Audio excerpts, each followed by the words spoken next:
Welcome, welcome, bienvenue, c'est le Street Show, toujours dans ce magnifique loft pour une nouvelle édition du Summertime. Aujourd'hui, on va parler bouffe, on va manger, on va parler de bonnes recettes avec notre invité Valentine Sled.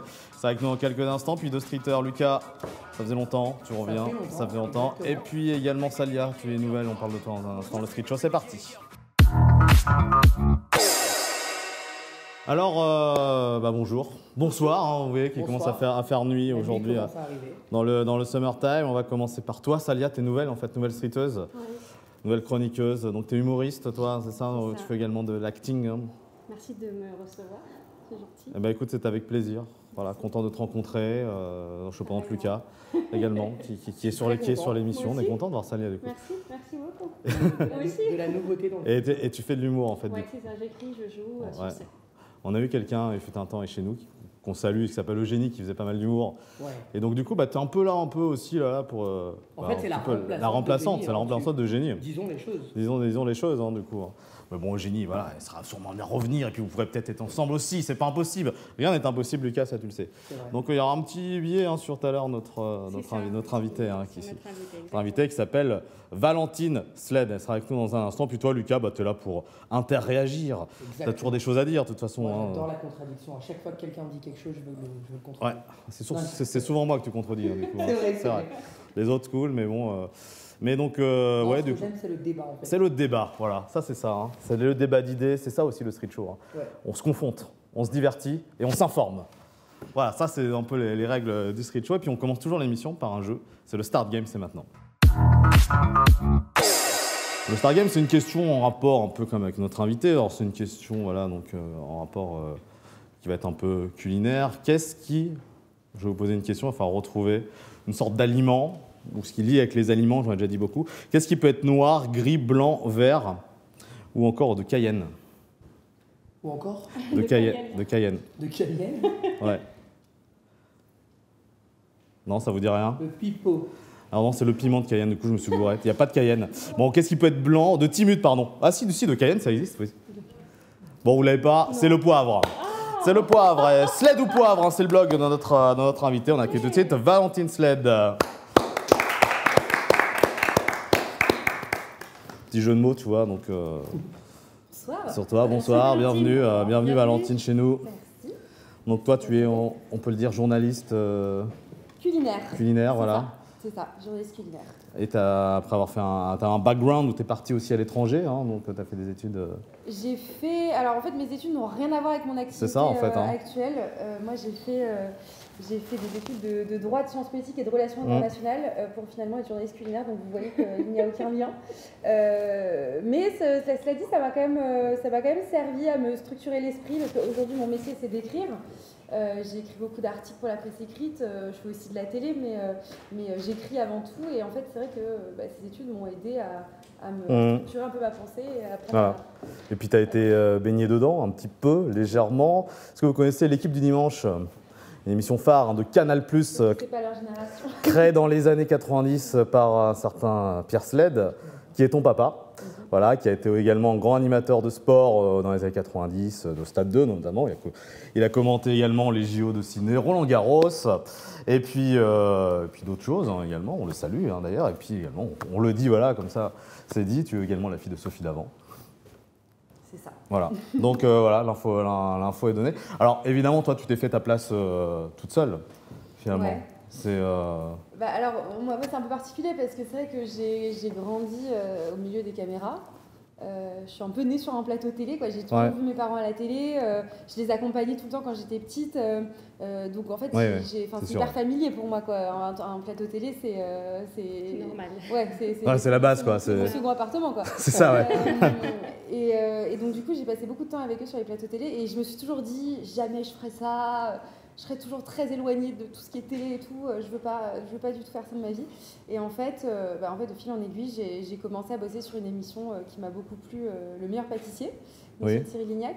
Et en fait, un peu de croquant. Ouais, un peu de gourmand croquant. Ouais. Et en fait, j'ai adoré cette émission et je me suis dit, ok, je me suis rendu compte que j'avais une vraie culture gastronomique parce que j'ai toujours été passionnée de ça.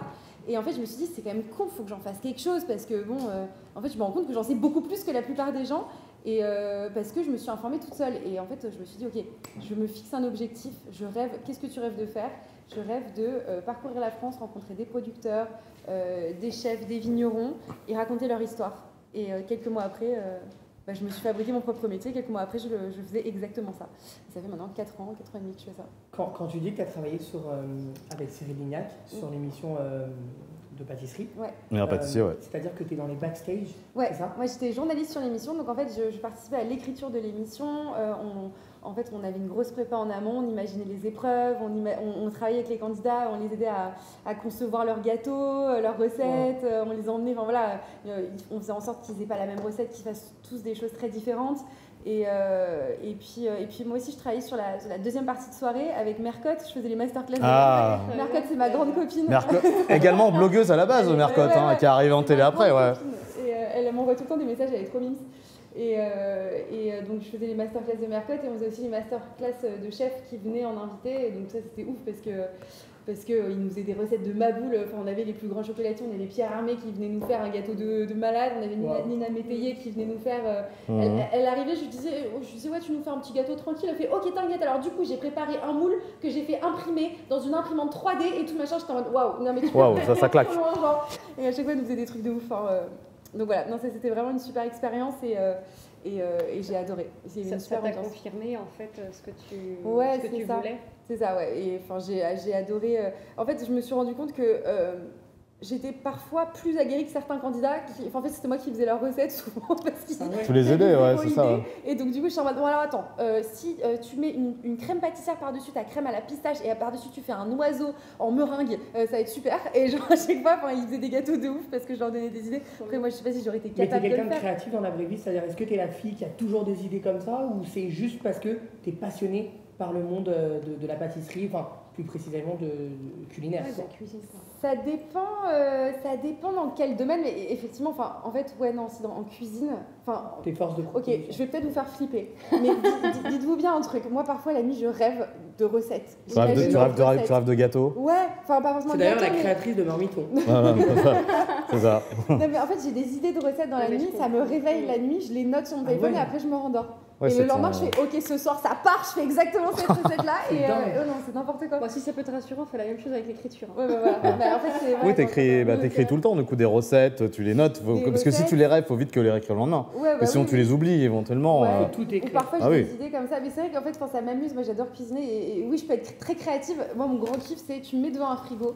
Je regarde ce qu'il y a et je te fais une recette avec ce qu'il y a, quoi. Et surtout un frigo vide, c'est hyper marrant parce que du coup tu vas aller chercher dans les placards les poivres, les huiles, les trucs chelous et tu vas faire une recette avec rien, c'est plus challengeant. Et justement, tu parlais d'huile. Moi, j'ai vu également une rubrique où tu as été aussi cette saison chroniqueuse dans l'émission William à midi, en remplacement de Raphaël, c'est bien ça? Marchal, en remplacement de Raphaël Marchal. Et tu as fait une rubrique sur les huiles. Les huiles, c'est important du coup. Ah ouais, alors, pas les huiles essentielles, mais les huiles pour les pâtes notamment. Pas que, mais...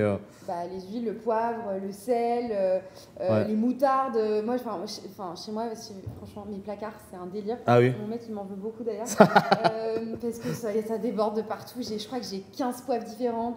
J'ai une trentaine d'huiles. C'est dingue parce que moi, par exemple, du poivre ou du sel, pour moi, tous les poivres, c'est les mêmes. Et le sel, c'est pareil. Alors que non, en vrai, je me trompe. Non, t'as des sels fumés, t'as des sels au piment, t'as des sels au citron. Enfin, il y a des trucs. Et en fait, c'est con, mais ça va te changer ton plat, quoi. Et ça change le goût. Ah bah ouais, grave. Non, mais vraiment. Non, c'est fou. Et donc on disait ça. Et tu les utilises toutes et tous? Enfin, tes sels, poivre. Chaque jour, c'est un sel différent. T'as pas. Je peux vous mettre un tunnel si vous voulez, mais par exemple, j'ai un poivre. Vas-y, c'est parti. Quand je fais une salade de fruits, je mets du poivre dans mes salades de fruits, mais pas n'importe quel poivre. C'est du poivre rouge de Campote. En fait, il est assez fruité, il est pas très épicé, il pique pas, mais il a un goût de poivre sans le côté piquant. Et en fait, ça va venir relever ta salade de fruits. Et voilà, c'est des petits plein de trucs comme petits chips en fait. Voilà, exactement. Sur du poisson, on va mettre plutôt un poivre blanc. Sur une viande, on va mettre plutôt un poivre noir. Enfin voilà, c'est plein de trucs comme ça. Et dans des pâtes, est-ce qu'on met du poivre? Ouais, ça dépend à quoi. Si tu fais des pâtes aux légumes, il faut aller sur un poivre un peu plus léger. Si tu fais des pâtes, par exemple, carbo, il faut un poivre noir qui envoie un peu. Ouais, et si tu fais, je sais pas, d'une volaille poivre vert, du poivre frais, c'est plus doux, c'est plus parfumé. Voilà, donc beaucoup de conseils aujourd'hui. Les pâtes carbo, tu les fais comment, toi, à la vraie recette italienne ou avec la crème? Oui, la vraie recette. Alors, donc ça veut dire sans crème, en principe. Bah alors, mon père vit à Rome. Ouais. Et, ils mettent de la crème. Non, surtout pas. Il est fait à la romaine, donc juste œufs et pecorino. Mais ma mère, qui va souvent en Normandie, elle les fait à la normande, c'est-à-dire qu'elle met de la crème, du vin blanc, tout, elle fait n'importe quoi. Et du coup, c'est un gros sujet de dispute entre nous parce que... Ah oui, carrément, sujet de dispute. Non, mais c'est pas de carbo, j'en peux plus. C'est les embrouilles, c'est les boycotts. Carrément. Ah ouais, elle sait qu'il ne faut pas les faire quand je suis là. Il y en a qui aiment aussi avec la crème. Alors, ça n'a rien à voir avec les vraies pâtes italiennes, mais il y en a qui aiment avec la crème aussi. Moi, je préfère avec la crème. J'ai essayé les deux. Pas carbo. Ouais, voilà. Ça s'appelle comment? Alors, ça s'appelle comment, du coup? Des pâtes à la crème et au lardon. Avec l'œuf, ouais, c'est ça. Ouais. Ouais, donc oui, non, moi, c'est vrai que je préfère aussi avec la crème. Donc oui, tu as différentes, sur ton blog, ça, tu peux expliquer différents types de recettes de pâtes. Pour l'été, c'est quoi les recettes que tu pourrais proposer justement à nos viewers pour manger léger, mais pas trop, enfin, trouver le juste milieu, quoi. En ce moment, je suis très carpaccio de poisson. Ah, j'aime pas c'est pour ça que j'aime pas le poisson comme moi. Carpaccio de viande aussi, c'est bien. Ah, de viande, ouais. De bœuf. Non, la cuisine crue l'été, c'est bien parce qu'en fait, c'est plus digeste. Et puis en fait on peut s'amuser sur les assaisonnements et c'est là que tu vas mettre ton petit sel un peu sympa, tes petites huiles et tout. Je t'explique, demain je vais aller faire mes cours, je vais acheter tous les sels. Non mais voilà, ce soir on mange bien je crois, non? Non mais on mange toujours bien. On mange toujours bien. On mange toujours bien chez moi. Ouais, non, mais c'est important. Est-ce que tu fais partie de ces gens qui disent qu'il ne faut pas manger... Enfin, la raclette, c'est vraiment le plat d'hiver ou ça peut être aussi le plat d'été? Alors, ça peut être le plat d'été en ce moment, puisqu'il fait moins 10 à peu près à Paris. Donc, il n'y a aucun problème, on peut manger une raclette. C'est vrai. Mais non, alors, on va aller un peu plus loin, mais la raclette, en fait, c'est surtout, ça dépend de la saison. C'est-à-dire qu'il y a une saisonnalité dans les fromages, peut-être que vous ne le savez pas. Non. Mais bon, alors... oui, comme les tomates. Oui, ouais, voilà, comme mais les tu sais, on légumes. se rend même plus compte de tout ça, pardon, je te coupe, parce qu'en fait, comme tout est industrialisé, en fait, on comprend. La raclette, le fromage, on l'a tous les jours dans les centres, enfin chez Carrefour, chez Leclerc, dans les rayons, et on se rend même plus compte qu'il y a des saisons, même les tomates, même les fruits. Exactement. Et moi, c'est mon combat, ça, de tous les jours, justement. C'est ce que j'expliquais dans les chroniques sur C8. Moi, c'est... Notre métier, en tant que journaliste spécialisé en gastronomie, c'est justement d'informer les gens, de leur rappeler que la vie a un cycle et que, en fait, dans ce cycle, il faut respecter la nature, il faut respecter les choses et donc, du coup, il faut respecter les saisons. Il y a une saisonnalité dans les fruits et dans les légumes, mais aussi dans les viandes, aussi dans les poissons, aussi dans les fromages. Et oui.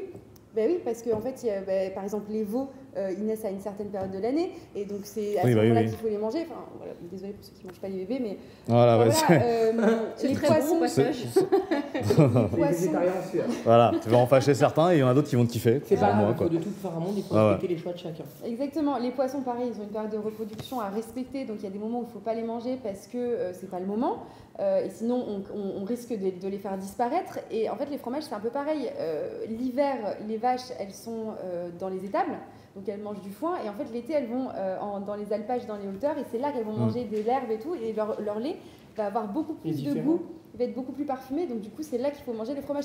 Vous avez déjà vu Beaufort d'hiver, Beaufort d'été? Ah ouais. Voilà, on vous dit toujours, il faut manger le Beaufort d'été parce qu'il est beaucoup plus parfumé. D'accord. Voilà, vous aurez appris quelque chose aujourd'hui. Et sur ton blog, tu proposes également des repas pour ceux qui veulent faire des régimes ou tu es contre les régimes? Moi, je suis pas partisane des régimes. Ouais, c'est ce que j'allais justement. Non, c'est pas trop ce que je défends, malheureusement. On parle plus de rééquilibrage. Rééquilibrage. Oui, enfin, c'est pas non plus ce que je défends. Moi, ce que je défends, c'est... Oh, t'inquiète pas, moi non plus. Je défends pas ça. Non, c'est plus manger bien, manger éthique, manger sain, oui, ça je le dis. Mais manger intelligent, quoi. Comprendre pourquoi on mange ça, pourquoi on achète ça, repenser à tout ça plutôt que on voit une tomate, elle est accessible, elle est facile à acheter. Non, il faut se rappeler qu'en fait, on est en plein hiver, ça se trouve, elle vient de l'autre bout du monde, cette tomate. Donc voilà, pensez à tout ça. Faut réflifir, quoi. Voilà. Réfléchir et manger. Repenser à ce qu'on mange. Voilà, et donc toi, tu disais, tu voyages pas mal, hein. Enfin, tu vas voir les producteurs, tu as fait la fête du saucisson il n'y a pas longtemps, c'est ce qu'on disait en antenne. Alors je suis souvent jury moi, sur des événements voilà, comme sur ça. Événements, Là j'ai fait jury sur le championnat de France de saucisson. Alors j'ai fait aussi l'œuf maillot. En septembre je suis jury sur le championnat du monde de la frite. Et je vais faire le chou farci aussi, enfin bref, tous les trucs comme ça. T'es dans toutes les foires. J'y suis. Et c'est quoi, c'est pour avoir un label par exemple à la fin?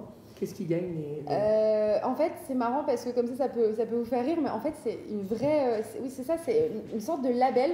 C'est pas exactement ça, mais en fait, c'est une sorte de reconnaissance et ça donne une visibilité de dingue pour ceux qui le gagnent.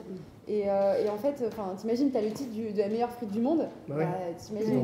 Des frites. Ouais, ça attire le comme dirait Eumène. Forcément. Ouais. Et les œufs maillots, pareil, ils ont une sorte de label qui colle sur la devanture. Et en fait, les gens qui connaissent cette association de sauvegarde de l'œuf mayonnaise, quand ils voient ça, ça les rassure. Ils se disent, ok, s'il y a ça, c'est qu'on mange forcément bien ici. Quoi. Ça attire du monde. Alors justement, quelle est pour toi la bonne recette de l'œuf maillot? Et après, je te demanderai pour les frites. Alors, je risque de me faire des ennemis. Mais tu auras des amis aussi, donc voilà, ça compensera. Alors, bon, les règles de la SOM, de l'association de sauvegarde de l'œuf mayonnaise, nous, les règles, c'est 8 minutes 40 de cuisson de l'œuf. Okay. Pas plus, pas moins. Pourquoi? Parce qu'il faut que le jaune d'œuf soit crémeux et qu'il ne soit pas complètement dur, mais il ne faut pas qu'il soit mollet non plus. Il faut qu'il soit crémeux. Ensuite, la mayo, moi je conseille de la monter plutôt à l'huile d'arachide. Il ne faut surtout pas de l'huile d'olive parce qu'il faut une huile neutre en goût. Un petit peu de moutarde de Dijon, un petit peu de moutarde à l'ancienne. On monte et il faut qu'au bout du fouet, on ait une sorte de bec d'oiseau au bout. Et là, ça veut dire qu'on a la bonne texture. On détend un petit peu avec du vinaigre. La mayo, c'est réglé. Et ensuite, on peut condimenter comme on veut. Il faut mettre un bon poivre, un bon sel, des petites graines, des petits oignons frits et tout ce qui peut rendre encore meilleur l'œuf mayo. Et une petite salade quand même pour la fraîcheur. Même si, pour la bonne conscience. Voilà ce que j'allais dire. Ouais. J'adore les œufs mayo. Donc, je vais au resto à chaque fois, je prends ça. C'est simple, régulier. Efficace, ça fait l'unanimité. Ça convient aux végétariens, c'est parfait quoi. Ouais, donc voilà, vous avez une nouvelle recette éventuellement chez vous, c'est pour les œufs mayo. Et alors, les frites belges sont vraiment les meilleures? Non, c'est un Français qui a gagné. C'est la graisse de bœuf, c'est ça qui fait que... Ouais. Alors, là aussi, je vais me faire des ennemis. J'aime pas les frites faites à l'huile. Enfin, tu sais, quand tu montes dans le Nord, les frites, elles sont pas faites à la graisse de bœuf. Graisse de bœuf, ouais, c'est ce qu'on va dire. Moi, j'aime blanc de bœuf, ouais. J'aime bien, moi. C'est un peu écœurant. Moi, je suis assez d'accord. Alors, moi, ma mère vient j'adore du le Sud-Ouest. Ouais, mais ça a un goût de patate particulier, je trouve. Moi, je trouve ça quand même bon, mais ça peut être écœurant. Moi, je suis plutôt team graisse de canard, parce que ma mère vient du Sud-Ouest et moi, je trouve que elles sont meilleures, par contre, c'est vrai. Les meilleures frites du monde, c'est la graisse de canard. Quoi. Mais mes copains du Nord, ils vont pas m'aimer si je dis ça. Donc, pour autant, on a élu un Français qui était du Nord et elle était il avait mi-huile végétale, mi-gras de bœuf, donc du coup, ça les rendait moins écœurantes. Et c'est pour ça qu'elles ont gagné. D'ailleurs, ceux qui ont fait qu'à la graisse de bœuf, c'était... au bout d'un moment... en plus, on en a bouffé 50 barquettes dans la journée. Donc, tu vois, au bout d'un moment, on c'est vrai que tu peux pas en manger beaucoup. Hein. Bah ouais. Au bout d'un moment, tu satures. Ouais, c'est ça. Tu vomis. Ouais, aussi. J'avais mon voisin là, sur le championnat. Il buvait un truc bizarre toute la journée. Je me suis dit, mais qu'est-ce que tu bois? Et en fait, c'était une sorte de bitter. Un truc super amer qui te stimulait le foie. Ah oui. Ça entre chaque fruit. Et en fait, ça nous a sauvé la journée. Sinon, on aurait fini trop mal, quoi. On a des petits tips, c'est pareil, à chaque championnat du monde de l'œuf mayo, tu prends un citrate de bétaïne avant, un citrate de bétaïne après t'es nickel. Tu vois. Sinon tu le vis mal, quoi. Tu le vis vraiment mal. L'œuf mayo, c'est... Est-ce que toi, tu as un plat signature parmi toutes ces recettes que tu fais, ton préf de chez Préf? Qu'est-ce qu'on me réclame souvent à la maison? Vu que tu cuisines tout le temps, on trouve plein de choses, j'imagine. En fait, tous les jours. Les gens profitent de toi, j'imagine. On abuse de toi là-dessus. Fois la même chose. Non, puisqu'elle aime ça. Elle adore, c'est une passion pour toi. Aussi. Oui, mais j'ai ça comme ça. Pour toi toute seule? Ouais, je peux me chauffer. Tu te chauffes, ouais? Ouais, je peux me chauffer. Enfin, je fais pas des trucs aussi élaborés, mais est-ce que la cuisine, c'est aussi le plaisir de faire plaisir à l'autre? Exactement, c'est ça. Bah, en fait, c'est... Quand je pose le plat sur la table, je vois la tête de mes potes et ça me fait plaisir, tu vois. Et donc, du coup, celui qui revient le plus, ou un de ceux qui revient le plus les œufs maillots, on m'en réclame tout le temps. Les œufs maillots, ouais. On m'en réclame tout le temps. Il y a mes poireaux vinaigrettes, noisettes, ils tuent. Qu'est-ce que je fais pas mal aussi? Je fais plein de trucs, en vrai. Hier, j'ai fait une pizza maison, c'était ouf. T'as mis quoi dessus? J'ai mis de la copa corse que j'avais ramenée d'un reportage. Pas mal. J'ai mis de la burrata que mon père m'avait ramenée d'Italie. J'ai mis du pesto que j'avais fait maison. Tu vois, tout est maison et en fait, je cumule les trucs et bam, après tu mets tout et en fait, forcément, c'est bon, quoi. C'est bon, quand tu fais tout maison. Surtout avec des bons produits. Bah ouais. En tout cas, sur ton blog, on peut retrouver pas mal de recettes, pas mal de conseils. Salia, je crois que tu as quelque chose pour nous. Un petit, on va dire, billet sur Valentine. Valentine. Je sens que je vais me faire cuisiner là. Ah bah tiens, non, du tout. Alors, la diva du gras et globe-trotteuse gourmet. Aujourd'hui, on va parler d'une femme incroyable. Une vraie star dans son domaine, Valentine Sled, la fille de Sophie d'avant. Alors vous vous dites peut-être, ah, la fille de Sophie, elle doit être sur les plateaux télé. Eh bien oui et non. Valentine est une journaliste culinaire et pas n'importe laquelle. Accrochez-vous parce que cette fille vit pour la bouffe. On l'a tous compris. Même si on ne l'a pas reconnue sur le journal de France 2 cette semaine, on sait qu'elle est la journaliste culinaire et l'aventurière de la fourchette et le trésor. Valentine, c'est une journaliste culinaire, mais pas celle qui reste derrière un bureau. Non, elle n'a pas que ça à faire. Elle parcourt le monde de marché en marché, de restaurant en restaurant, à la recherche de la meilleure bouchée. Imaginez-la avec une loupe et un chapeau détective, sauf qu'elle enquête sur le mystère de la meilleure recette du tacos au Mexique. Sherlock Holmes de la bouffe, c'est Valentine. Reine de l'association amicale du gras et du saucisson. Mais attendez, c'est pas tout. Valentine est membre de l'association amicale du gras. Oui, ça existe, comme tu l'as dit tout à l'heure. Là, où certains collectionnent des timbres, elle collectionne les saucissons. Vous la verrez, son sourire s'illumine quand elle entre dans une charcuterie, comme un enfant dans un magasin de bonbons. Pour elle, un bonbon saucisson, c'est comme une symphonie de Mozart. Riche, complexe et toujours un délice. Dame des frites fraîches, Valentine. Et c'est pas fini. Valentine est aussi membre de la confrérie des frites fraîches, bien entendu. Oui, on parle bien de frites, pas celles que vous trouverez au fast-food du coin, non, mais des frites artisanales, dorées et croustillantes, comme Valentine. Dans cette confrérie, ils parlent de pommes de terre, comme d'autres parlent de grands crus. Ah, cette frite, elle a une attaque croustillante et une longueur en bouche incomparable. Gardienne de l'œuf maillot, c'est Valentine. Et comme si ça ne suffisait pas, elle est aussi protectrice de l'œuf maillot. Et oui, ce petit plat simple a une association dédiée et Valentine est une fière membre. Parce que mes amis, un bon œuf maillot, c'est de l'art, comme on l'aura compris avec Valentine tout à l'heure. Imaginez la scène. Valentine en armure de chevalier, protégeant un œuf maillot, comme si c'était le Saint Graal. Pas touche à mon œuf maillot, pas touche à ma poule. Valentine ne s'arrête pas là. Elle parcourt le monde pour découvrir les meilleurs plats, un jour à Bangkok pour goûter le meilleur plat de thaï, le lendemain à Buenos Aires pour une empanada qui déchire. Elle est comme Indiana Jones, mais au lieu de chercher des trésors antiques, elle cherche toujours le trésor ultime de la gastronomie. Et à chaque voyage, c'est une nouvelle autour de ses papilles. Alors, mesdames et messieurs, levons notre fourchette à Valentine Sled, une femme qui a toujours transformé sa passion pour la nourriture en une quête épique. Elle nous rappelle que la vie est trop courte pour manger des choses ennuyantes. Eh ben écoute, première rubrique de Salia, bravo Salia. Et tu sais, là, le mec défonce tout en disant ChatGPT. Pas faux. Merci ChatGPT. Non, il y a des gens qui travaillent comme toi, et je sais, je t'ai vu travailler, mais t'as beaucoup de gens qui utilisent. C'est vrai qu'on t'a pas vu de la journée, t'étais dans ton bureau là-haut en train de bosser, hein, c'est vrai qu'en train de bosser. J'écris depuis. Bravo, c'était sympa, c'était frais. Justement, t'as fait une allusion au fast-food. Les fast-food, toi, tu y vas aussi? Oh là là, mon Dieu, non. Non, voilà. Non, mais je peux pas. Ah bah, je sais pas, t'aurais pu. Je suis anti ça. Ah voilà, c'est ça. Non, mais j'ai pas posé la question, mais t'as eu la réponse. À mon mec de manger ça, mais quand je suis loin de la maison, parce que je veux pas avoir ça. Mais non, moi je peux pas. En fait, c'est marrant, mais je pourrais techniquement, je m'interdis rien. Mais en fait, ça me donne pas envie. Parce que t'as tellement goûté de belles choses que. Bah, j'ai pas envie. Enfin, les frites, elles sont nulles. Le steak, tu sais pas d'où il vient. Enfin, non, ça me donne tellement pas envie en fait. C'est pas parce que je m'interdis, c'est juste comme ça. Bah écoute, c'est ton choix. Bah ouais. Et nous le respectons évidemment, hein, forcément. Hein. Chacun, toi Lucas, t'es pas. Moi j'adore les fast-food, oui, voilà. Je consomme trop. Moi je consomme, pour être honnête, 2 à 3, voire 4 par jour. Ah, par semaine. Mais c'est quand même énorme. Même un par semaine, c'est énorme. En vrai. Mais tu varies parmi les fast-food. Ah non, un par semaine, c'est pas énorme. C'est quoi ton préféré? Mon préféré, c'est McDo. Ah mon Dieu, quelle horreur! Ouais. Ah mais justement, tu comptais m'inviter bientôt là-bas, je crois. Non mais avant j'adorais McDo, mais maintenant c'est vrai qu'en fait je prends. Mais je pense que c'est une drogue aussi. En fait, moi c'est parce que c'est simple, c'est pas cher, j'ai pas le temps, j'ai une vie. Enfin, on a tous pas le temps. Je dis pas que toi t'as le temps, mais et que moi je l'ai pas, mais ce que je veux dire par là, c'est que c'est simple, c'est facile, c'est le drive.